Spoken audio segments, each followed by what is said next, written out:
Welcome students. मैं आज आपको ज्योग्राफी का चैप्टर 1 हमारे पर्यावरण के विभिन्न संघटक जो हैं इस चैप्टर को स्टडी कराएंगे और आपको डिटेल से हम समझाएंगे। ठीक है, हम इस चैप्टर में जानेंगे पर्यावरण है क्या, पर्यावरण बनता कैसे है और पर्यावरण क्या क्या चीज़ों से मिलकर बनती है, और भी इसमें बहुत सारे ऐसे टॉपिक्स हैं जिसका डिस्कशन किया जाएगा। ठीक है, तो मैं चैप्टर को स्टडी कराने से पहले कुछ, जैसा कि आपका वीडियो के स्क्रीन पर दिख रहा है, याद रखने योग्य नए शब्द, ठीक है, मैं इसको समझाने का प्रयास करता हूँ। ठीक है,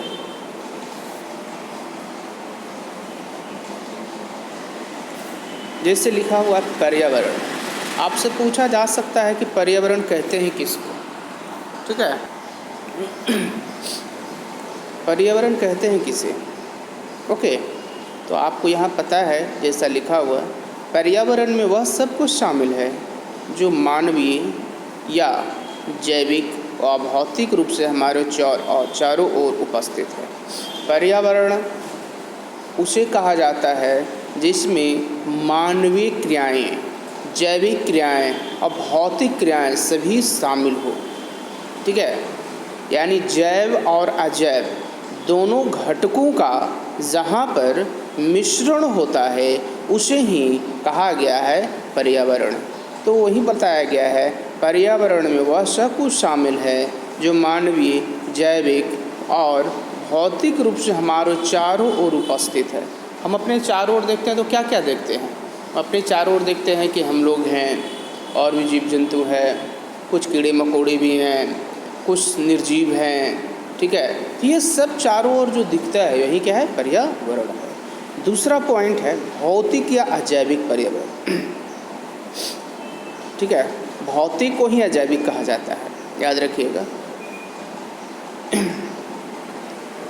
तो इसमें पर्यावरण के निर्जीव तत्व शामिल होते हैं। अजैविक पर्यावरण जो होते हैं उसमें जो है निर्जीव तत्व शामिल होंगे, जैसे कि मृदा, मृदा मतलब मिट्टी, ऑक्सीजन, चट्टानें और नदियाँ शामिल है।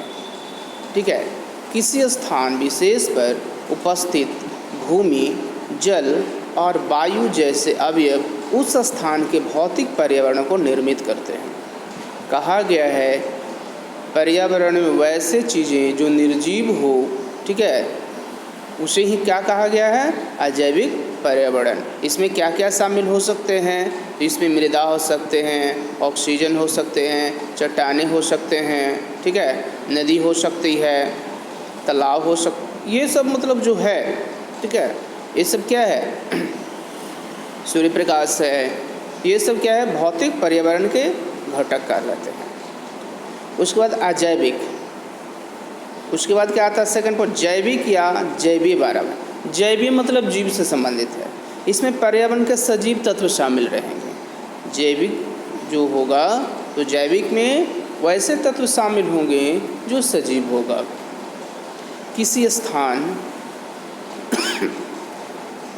विशेष पर उपस्थित जीवमंडल के संघटक तत्व, जैसे कि पौधे, पौधे क्या हैं? सजीव हैं, मनुष्य सजीव है, और अन्य जंतु उस स्थान की जैविक या जैवीय पर्यावरण को बनाते हैं।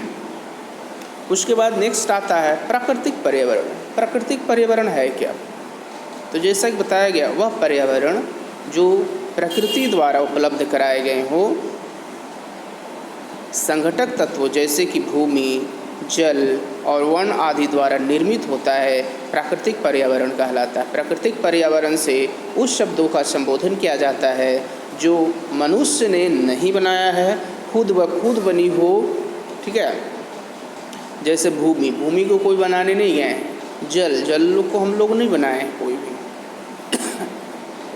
वनों को भी हम लोग नहीं बनाए। तो ये सब क्या, ये सब जो मिलते हैं ये सभी कहलाते प्राकृतिक पर्यावरण।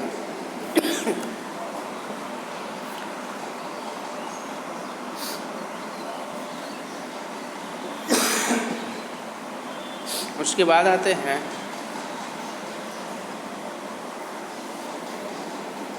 मानवीय पर्यावरण। अब ये मानवीय पर्यावरण क्या है? तो इसका अर्थ मानव द्वारा सृजित पर्यावरण से है, यानी वैसे पर्यावरण जिसका निर्माण मानव के द्वारा हुआ हो। किसके द्वारा हुआ हो? मानव के द्वारा हुआ है, मानव ने वह चीज़ों को बनाया है। तो ऐसे जो हमारे चारों ओर दिखते हैं, ऐसे दिखने वाले चीज़ों को ही मानवीय पर्यावरण कहा गया है, जिसका निर्माण मानव ने प्राकृतिक संसाधनों का प्रयोग करके, प्राकृतिक संसाधनों का प्रयोग करके बनाता है। जैसे घर बनाने के लिए लकड़ी की ज़रूरत है। लकड़ी क्या है? प्राकृतिक संसाधन है कि नहीं? जैसे कि सड़क, भवन, प्रौद्योगिकी आदि। तो देखो, सड़क बनाने में क्या हमें ज़रूरत होती है? सड़क बनाने में हमें जो है छोटे छोटे गिट्टी की भी ज़रूरत पड़ती है। तो ये भाई कहाँ से? तो पहाड़ों को तोड़कर ही लाया गया है ना ये, ठीक है। कोलटार कहाँ से मिलती? तो ये सब जो प्राकृतिक संसाधनों का प्रयोग करके बनाया गया हो, उसे मानवीय पर्यावरण कहा गया। स्थल मंडल अब पूछा जा रहा है, इसमें आपसे परीक्षा में आ सकता है, एग्जाम में आ सकती है कि स्थल मंडल किसे कहते हैं। तो आपको तो बहुत सरल भाषा में बता देनी है कि पृथ्वी की सबसे ऊपरी परत जिसमें चट्टान और मृदा उपस्थित होते हैं, पृथ्वी की सबसे ऊपरी परत जिसमें चट्टानें और मृदा उपस्थित होते हैं, उसे ही स्थल मंडल कहते हैं, ठीक है। जल मंडल क्या है? पृथ्वी की सतह पर स्थित संपूर्ण क्षेत्र जो जल से ढका हो। पृथ्वी जो है, तो पृथ्वी की सतह पर उपस्थित जो जल है, ठीक है, तो जल के संपूर्ण क्षेत्र को ही जल मंडल कहते हैं। उसके बाद आता है वायुमंडल।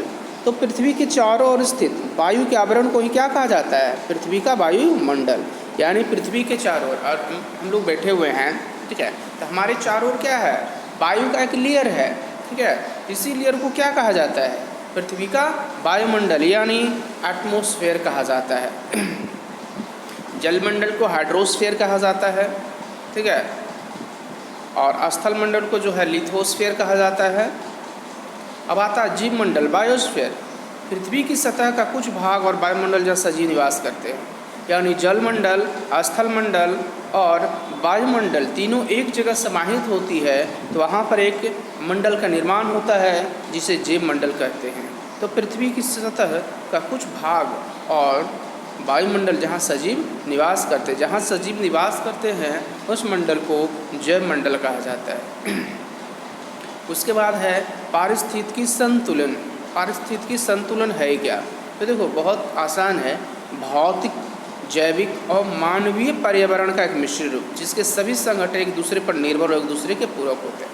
पारिस्थितिकी संतुलन का मतलब होता है जिसमें भौतिक कारक, जैविक कारक, ठीक है, और अजैविक कारक, यानी भौतिक कारक, जैविक कारक और मानवीय पर्यावरण, ठीक है, का तीनों का मिश्रण होता है, और जिसमें एक दूसरे पर सभी क्या रहते हैं? डिपेंड रहते हैं, एक दूसरे पर पूरक होते हैं। तो ऐसे ही को कहा गया पारिस्थितिकी संतुलन। मान लिया जाए, मैं एक यहाँ पर उदाहरण देना चाहता हूँ। पौधे, क्या पौधे अकेला जीवित रह सकता है? नहीं, पौधे को जीवित रहने के लिए कार्बन डाइऑक्साइड की ज़रूरत होगी। तो कार्बन डाइऑक्साइड उसको कहाँ से मिलेगा? तो दूसरे एनिमल से ही मिलेंगे, ठीक है। उसके बाद आता है पारिस्थितिकी तंत्र।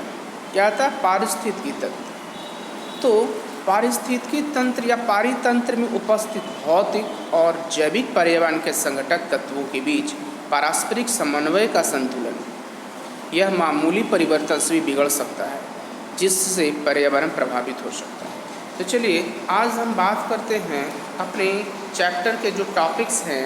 टॉपिक आज का जो है कि पर्यावरण और इसके संघटक। पर्यावरण क्या है और इसके संघटक जो हैं वो क्या है, ठीक है। इस टॉपिक पर हम डिस्कशन करेंगे भी। तो जैसा कि इसमें लिखा हुआ है, आप देख पा रहे हैं कि पर्यावरण शब्द का निर्माण दो शब्दों से मिलकर हुआ। कहा गया है कि जो पर्यावरण शब्द है, ठीक है, इन्वायरमेंट जो वर्ड बना हुआ है वो दो शब्दों से मिलकर बना हुआ है। पहला है परि प्लस आवरण। तो परि प्लस आवरण जो है, जैसा कि आप देख पा रहे हैं, परि प्लस आवरण। तो परि जो है इसका सब शाब्दिक अर्थ क्या? चारों ओर। क्या? चारों ओर, ये समस्त दिशाओं में। और आवरण का क्या अर्थ है भाई? ढके हुए, ढके हुए। ठीक है, तो इस प्रकार पर्यावरण शब्द का शाब्दिक अर्थ क्या बनता है कि चारों ओर छाया हुआ। ये ठीक है। अतः किसी स्थान के पर्यावरण की परिभाषा इस प्रकार दी जा सकती है। देखो यहाँ पर डिफिनेशन भी बताया गया। ऐसे तो डिफिनेशन जो है कीवर्ड में आपको दिया हुआ था, लेकिन यहाँ पर बताया गया है फिर से। ठीक है, कि वह परिवेश तथा परिस्थितियाँ जो किसी स्थान के पौधों, जीव जंतुओं तथा मानव के अस्तित्व तथा विकास को प्रभावित करती हो। उदाहरण के लिए किसी स्थान पर एक पौधा लगा हुआ है तो उसका पर्यावरण हुआ मृदा, वायु और जल, सूर्य की गर्मी तथा प्रकाश। क्या वही ना उसका पर्यावरण हुआ? क्योंकि पौधों की जिस चीज़ों की ज़रूरत है वहीं उसका क्या हुआ? पर्यावरण हुआ। तो पौधों को जीवित रहने के लिए क्या चाहिए? मृदा यानी मिट्टी की ज़रूरत होगी, वायु हवा की ज़रूरत होगी, जल सूर्य की गर्मी और प्रकाश, और इसके आसपास विद्यमान सभी सजीव पदार्थ यथा अन्य पौधे, जीव जंतु तथा मानव, ये सभी उस पौधे के पर्यावरण के संघटक कहलाएंगे। अतः हम कह सकते हैं कि प्राकृतिक और मानवीय पर्यावरण दोनों अपनी पूर्णता में पर्यावरण का निर्माण करते हैं। अब हम यह जानेंगे कि प्राकृतिक पर्यावरण क्या है। ठीक है, प्राकृतिक पर्यावरण कहते किसको है? तो किसी जीव का प्राकृतिक पर्यावरण प्रकृति द्वारा उपलब्ध कराए गए संघटक अवयवों द्वारा निर्मित होता है। इसमें भू आकृति यानी भूमि की आकृति, चट्टानें, जलवायु, मृदा, प्राकृतिक वनस्पति, वन्य जीव आदि शामिल है। अब यहाँ पर देखिए, याद बहुत इम्पोर्टेंट सा ये क्वेश्चंस कि प्राकृतिक पर्यावरण दो प्रमुख संगठनों से मिलकर बना। आपसे पूछा जा सकता है कि हमारा पर्यावरण जो है कितने तत्वों या संघटकों से मिलकर बना हुआ है, उसका वर्णन करें। तो यहाँ पर जो दिया हुआ है इसको ध्यान से आप देखेंगे, जानेंगे और पढ़ेंगे और सुनेंगे। तो पहला निर्जीव। निर्जीव को अजैविक संघटक भी कहा गया है। इसमें मृदा, चट्टानें, सूर्य का प्रकाश, ताप, वायु, जल आदि शामिल है। ये सभी मिलकर जीव के भौतिक पर्यावरण का निर्माण करते हैं। दूसरा पॉइंट आता है सजीव यानी जैविक संघटक, जिसमें पौधे, मनुष्य और अन्य जंतु शामिल है। ये सभी मिलकर जैविक या जैवीय पर्यावरण का निर्माण करते हैं। ठीक है, उसके बाद का पॉइंट आता है मानव निर्मित पर्यावरण। मानव निर्मित पर्यावरण का मतलब तो आपको पता ही है कि वैसा पर्यावरण जो मनुष्य ने तैयार किया हो। तो देख लेते हैं यहाँ, है ना, मानव निर्मित पर्यावरण।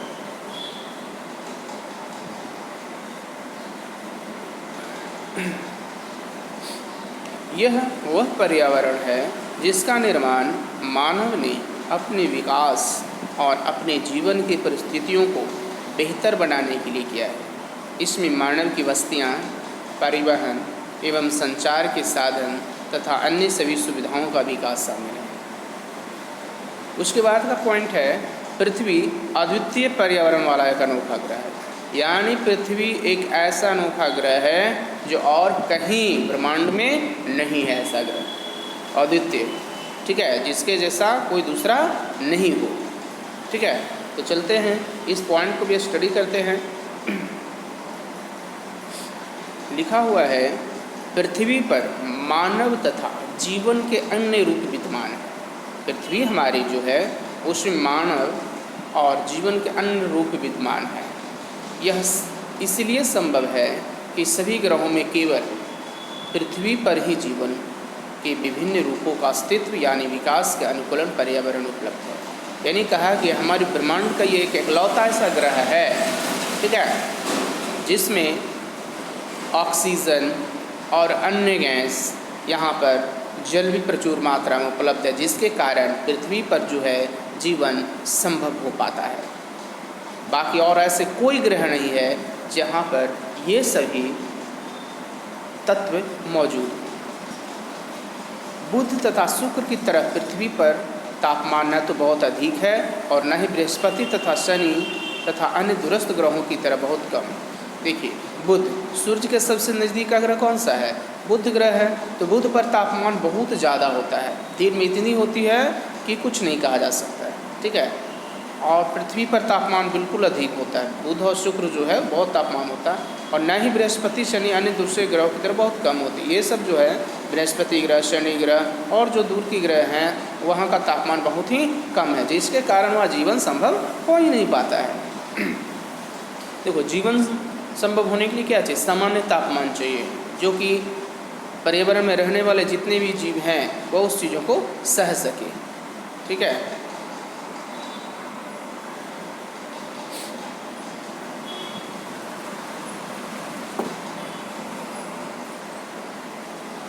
व्यापक रूप में हम पर्यावरण को 4 मंडलों में विभाजित कर सकते हैं। कहा गया है कि हम लोग जो हैं, यानी वैज्ञानिकों ने पर्यावरण को 4 मंडलों में विभाजित किया है।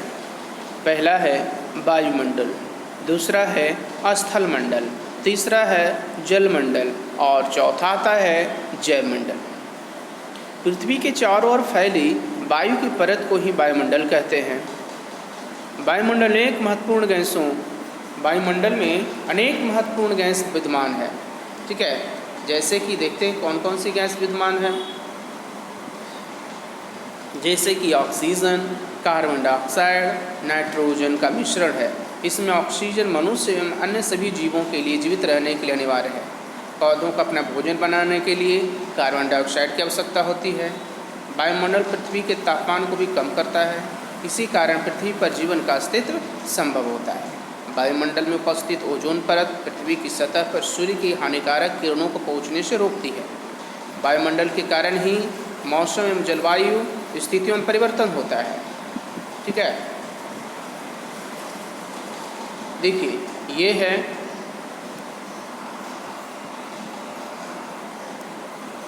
है वायुमंडल, ये है जलमंडल और ये है स्थल मंडल। तो जलमंडल, वायुमंडल और स्थल मंडल हमने बताए थे, ठीक है, शुरुआती में, कि तीनों जहाँ मिलते हैं तो मिलने से एक मंडल का निर्माण होता है, जिसे क्या कहा गया है? जल मंडल कहा गया है, ठीक है।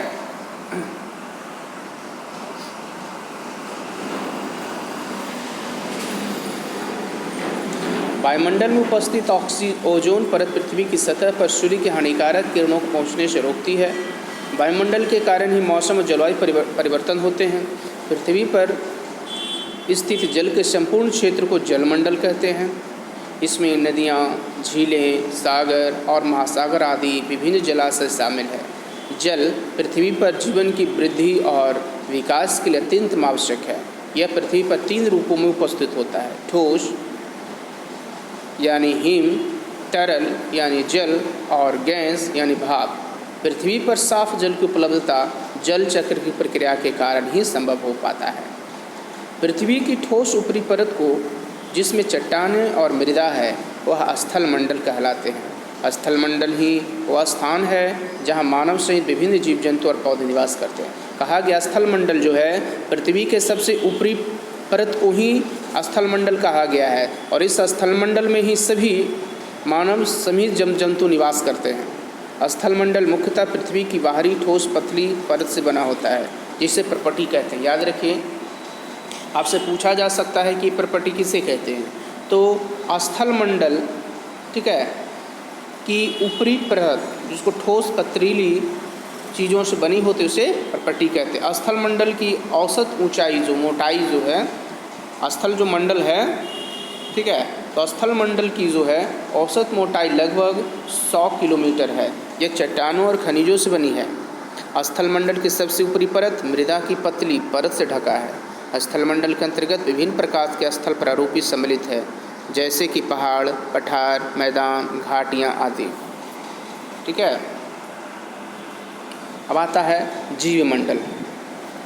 ये जीवमंडल जो है बताया गया है, पृथ्वी, जीवमंडल पृथ्वी और वायुमंडल का वह क्षेत्र है जहाँ जीवन है। ये तो पहले भी बताया गया है। यह वह क्षेत्र है जहाँ स्थलमंडल, जलमंडल और वायुमंडल मिलकर परस्पर क्रिया करते हैं और जीवन को संभव बनाते हैं। जीवमंडल पादपों और पशुओं से मिलकर बना है।